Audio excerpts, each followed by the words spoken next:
A partir del desarrollo de los oficios industriales y de la modernización del país a comienzos del siglo XX, un grupo social históricamente relegado pasó a ocupar un rol central en Argentina. Poco a poco, los trabajadores fueron encontrando su lugar en la política, en la economía y también en el arte. Distintas obras de las artes visuales, la música y la literatura revelan las diversas formas en que la pertenencia de clase se fue construyendo a lo largo del tiempo. Para sus creadores, testimoniar este relato fue, y todavía es, uno de los grandes desafíos del arte argentino.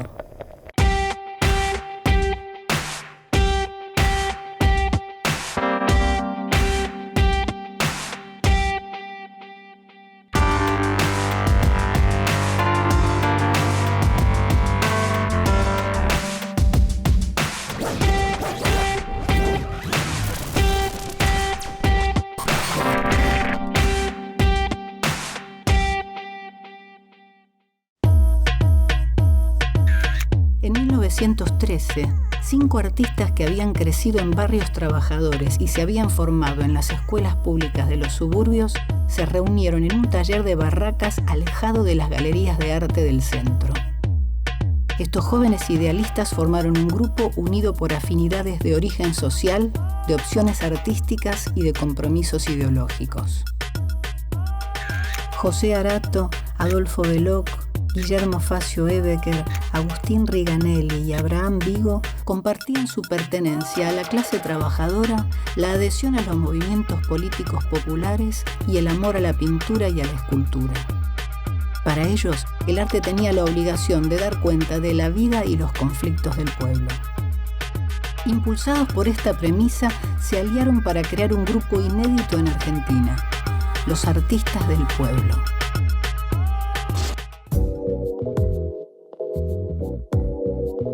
Tal vez sea el primer grupo programático que se genera en el arte argentino y en segundo lugar, si lo es así también, es el primer grupo que se plantea como programa hacer un arte social, mostrar el sufrimiento del pueblo. El pueblo es el pueblo sufrido, el pueblo que es víctima de la injusticia social.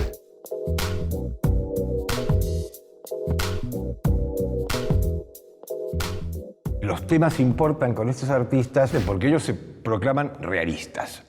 Y en el realismo el tema es central. Entonces hay una elección temática muy, digamos, intencional en la cual se pretende mostrar justamente esto. Madres del Pueblo, me parece interesante empezar con esta de Abraham Vigo, porque la idea es mostrar a estos personajes frágiles, vulnerables. Vigo muestra una madre del pueblo en pleno invierno y en la calle. La niñita que está atrás de ella está completamente abrigada, los árboles secos, y ella nos mira con una expresión, yo diría hasta, no sé, de cierto reproche. La mirada es una mirada grave, severa, fuerte. Coherentes con su postura ideológica, los artistas del pueblo se especializaron en el grabado y la ilustración, dos técnicas de profunda raigambre popular. Esta concepción del arte los enfrentó a la Academia Nacional de Bellas Artes, que aún sostenía una visión tradicional de la pintura y rechazaba sus obras. En 1850, que no pasaran por la Academia era una carencia, una falta.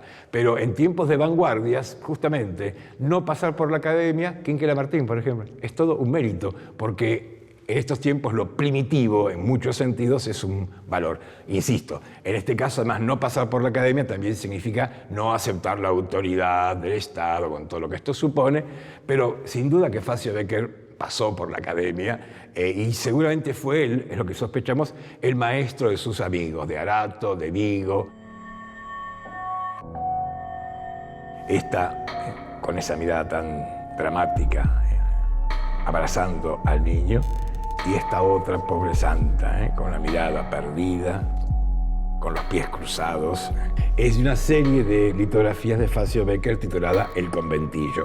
Son varias estampas y una de ellas es esta madre que será madre del conventillo de alguna manera.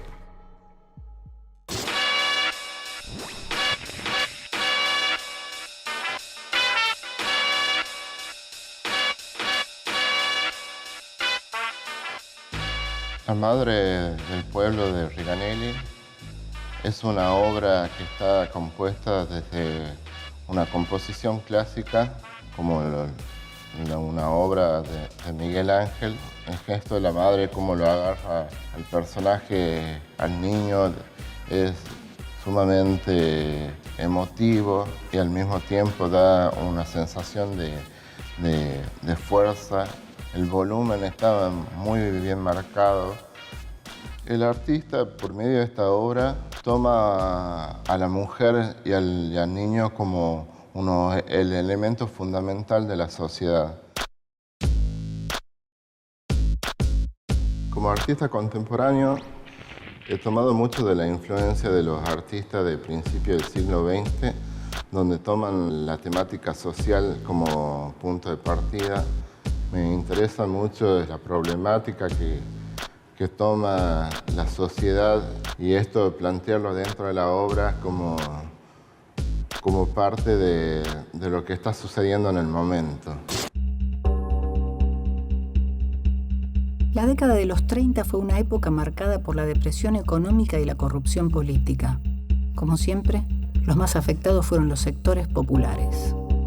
En ese contexto, un joven pintor rosarino plasmó en una obra emblemática la crisis que atravesaba el país.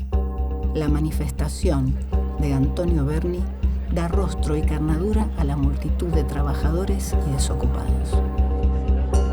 Manifestación es una pintura de Antonio Berni que está datada en 1934, una obra de gran tamaño en soporte de arpillera y que se realiza justamente 4 años después de que Antonio Berni hubiera regresado de Europa, en un periodo que está, sobre todo en París, donde toma contacto con el movimiento surrealista, también con poetas vinculados a este movimiento y por lo tanto a la ideología de izquierda, al comunismo en particular.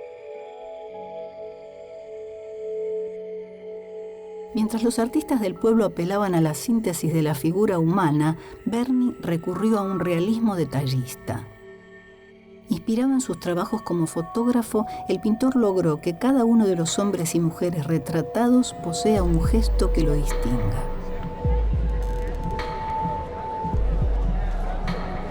Indudablemente una obra que está ahí planteando el reclamo social con esta multitud que está así, poniendo su mirada, su rostro frente a nosotros, con una pancarta a lo lejos con una fuerte referencia a nuestra historia de la pintura, que es pan y trabajo. Compuso toda la obra a partir de fotografías, de distintas fotografías de personajes del pueblo. Y en esto, es un procedimiento marcadamente moderno por la fotografía, pero que también está estrechamente vinculado con los procedimientos que aplicaba David Alfaro Siqueiros.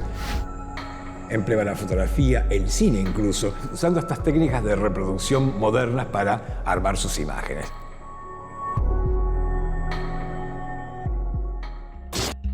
A diferencia de obras anteriores en que las multitudes carecían de rostros particulares, Antonio Berni pintó la manifestación desde la dignidad de cada integrante de la multitud como sujeto individual. Y se está manifestando de manera activa, está actuando, es más, podemos verlos como si fueran avanzando hacia nosotros con un carácter de mucha fuerza. Y en ese sentido es interesante confrontarlo con una mirada distinta, el que hemos visto en los artistas del pueblo, donde el pueblo parece ser sujeto pasivo, víctima de la injusticia, y no sujeto activo como acá, en pro de, más que pedir, de conquistar sus derechos. Mientras los artistas del pueblo ilustraban publicaciones comprometidas socialmente, un escritor autodidacta creó una obra teatral inspirándose en las diferencias de clase y el autoritarismo. Saverio el Cruel. Esta comedia dramática tuvo su primera puesta en una sala emblemática de la cultura comprometida con las clases trabajadoras, el Teatro del Pueblo. Roberto Arlt la estrenó en 1936. Motivada por la sucesión de gobiernos autoritarios, Saverio el Cruel revela las confrontaciones entre la burguesía y los sectores populares. Se propone ahora un teatro de corte independiente para el pueblo. ¿Qué significa que el teatro sea para el pueblo? Que otra vez el destinatario de la práctica, de la puesta en escena, de los temas que se van a tratar, son el pueblo y se busca construir un nuevo público alejado de lo que es el público del teatro comercial, que es un público de corte burgués. Y en medio de toda esta idea de un teatro para el pueblo de corte realista, va a aparecer una figura como la de Roberto Arlt. A diferencia de los artistas del pueblo o de Antonio Berni, Arlt usó el humor y la ironía para mostrar cómo el poder corrompe, incluso a los trabajadores. Arlt apela a un registro que quizás no era esperable, que es el de la comedia dramática. En algunos lados aparece como farsa.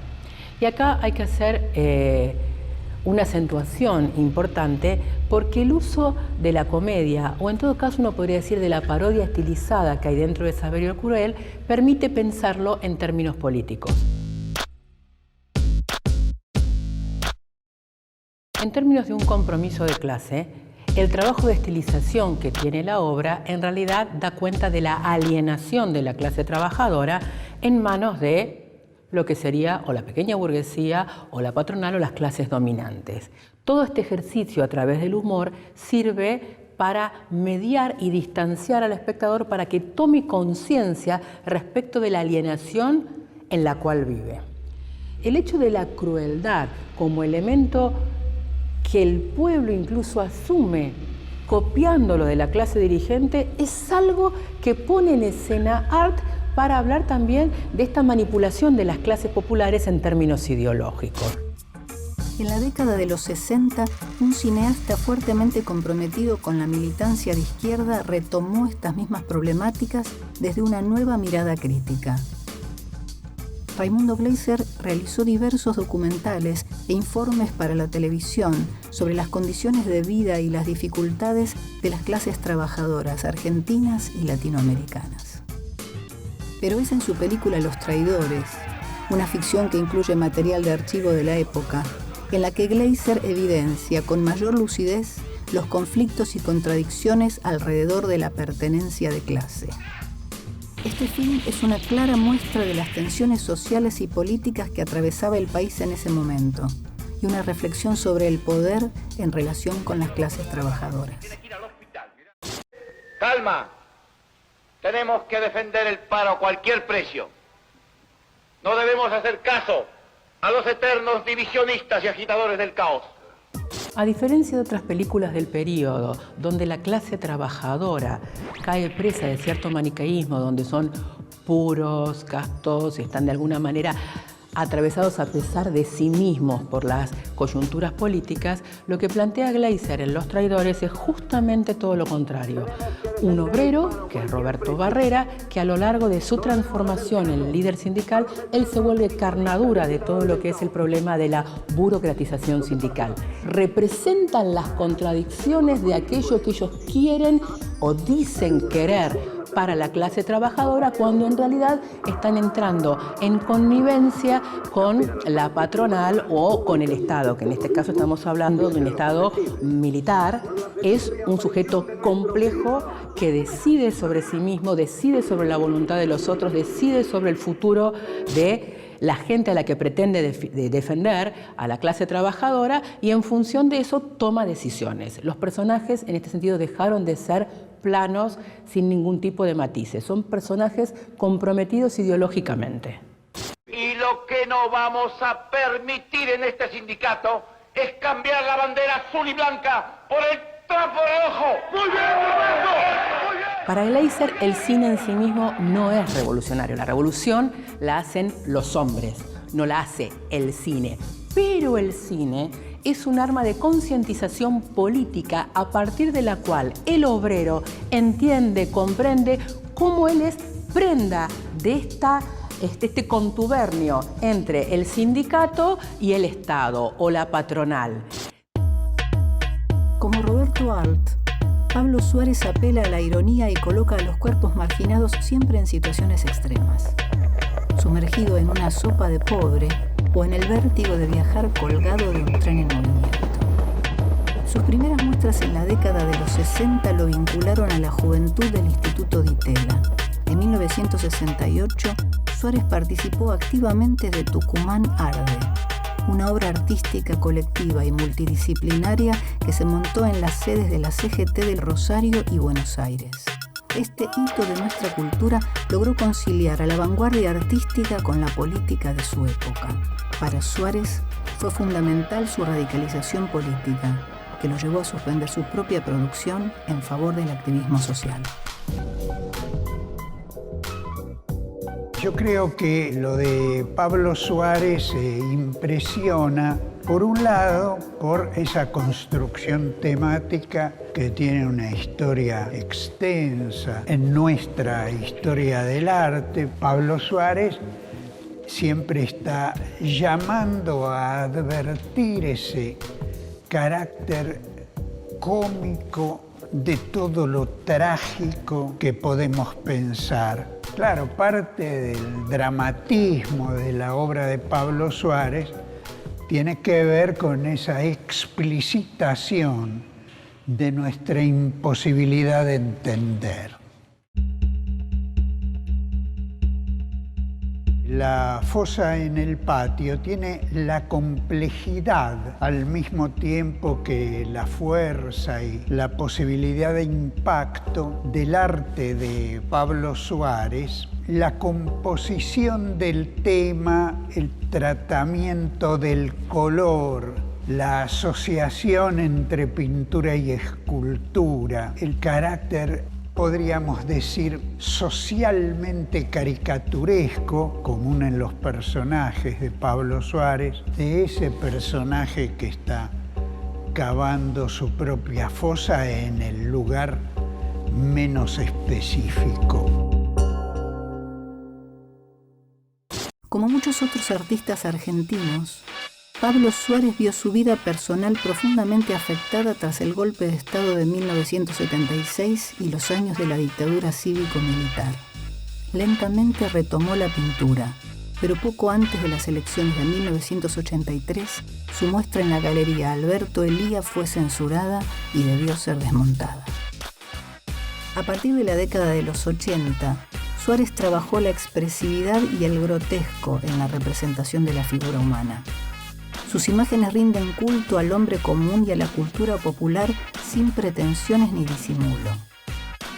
Atento a la realidad social del país, el artista focaliza su mirada en una nueva figura presente en los sectores populares y aparece con insistencia en sus obras un nuevo personaje, el marginal, un joven excluido que no encuentra lugar en la sociedad.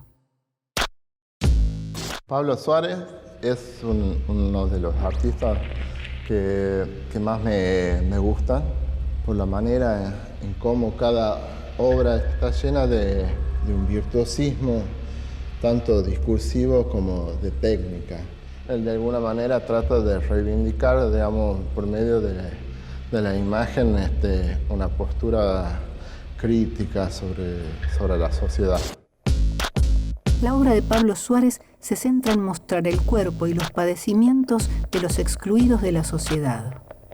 Lejos de una postura idealista, con un lenguaje llano y directo, sus esculturas descubren la violencia sobre aquellos que han perdido todo, incluso su pertenencia de clase.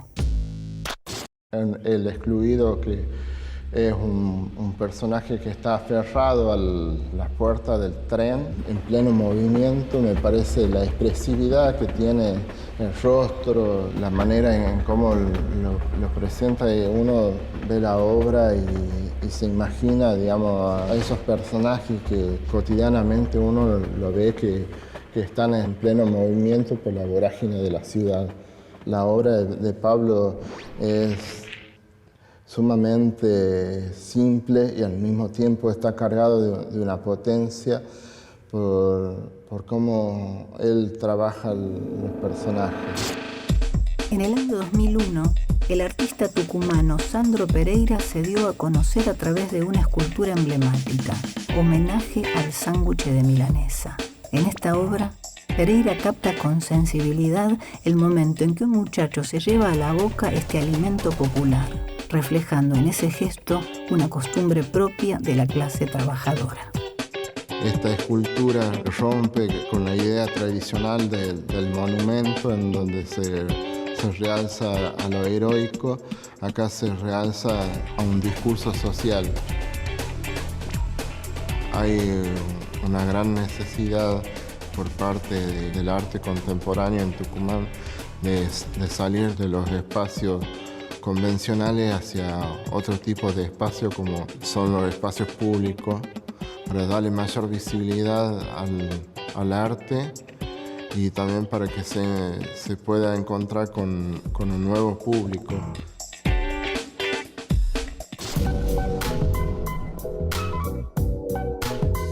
Esta escultura presenta también la inquietud que tenía sobre que en el 2000 había una alta tasa de desnutrición en Tucumán, y tenía para mí era como una emergencia social muy importante, y la escultura pone en evidencia eso, ¿no? como un derecho humano, digamos, a una vida digna. Y es que creo que tampoco es menor que esté en un espacio público, justamente, ¿no? Digo, no está en un museo, en una galería, está en un espacio público y claro, de alguna manera tiene este carácter público, social, y hasta un poco de transmitir un mensaje abierto a todos, ¿no? Claro, sí, justamente el monumento tiene esa pretensión de estar en un espacio público, donde realza justamente la personalidad o el momento. Monumento es justamente algo que marca una memoria de algo, ¿no? Y en este caso me parece claro, que sí, claramente. Sí, porque de alguna manera estaba emplazado en un lugar que tiene una memoria, ¿sabes? De por sí. Claro, pero tu obra también, ¿no? En mi obra también ha marcado, digamos, un antes y un después, digamos.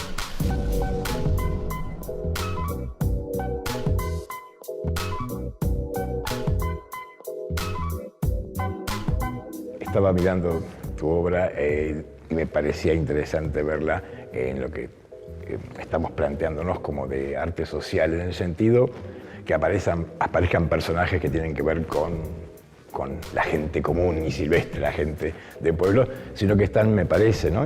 interpretados y vistos como también la gente común podría representarse, como un lenguaje que está un poco, ¿no? apartado de ciertos preconceptos de lo que serían las artes, aún en el caso del principio del siglo XXI, ¿no? Sí, los trabajos estos están muy vinculados al aspecto social, digamos, trabajado desde el material, digamos que es un material que puede usar un niño, que es una porcelana fría.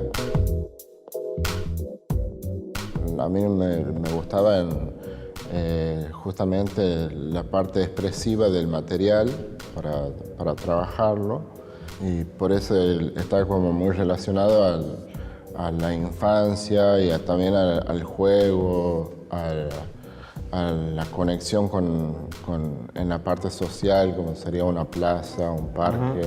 De alguna manera cada personaje tiene un diálogo con el entorno, es como más bien una instalación. Conscientes de integrar un grupo social en conflicto, muchos artistas argentinos atestiguaron en sus obras las problemáticas de la pertenencia de clase. Dificultades, valores y costumbres propias de los sectores populares fueron testimoniados por el arte. Desde distintas disciplinas, el arte argentino tomó partido a favor de los grupos sociales relegados y logró que la voz de aquellos que el discurso artístico aún no había escuchado se hiciera un lugar en nuestra historia del arte.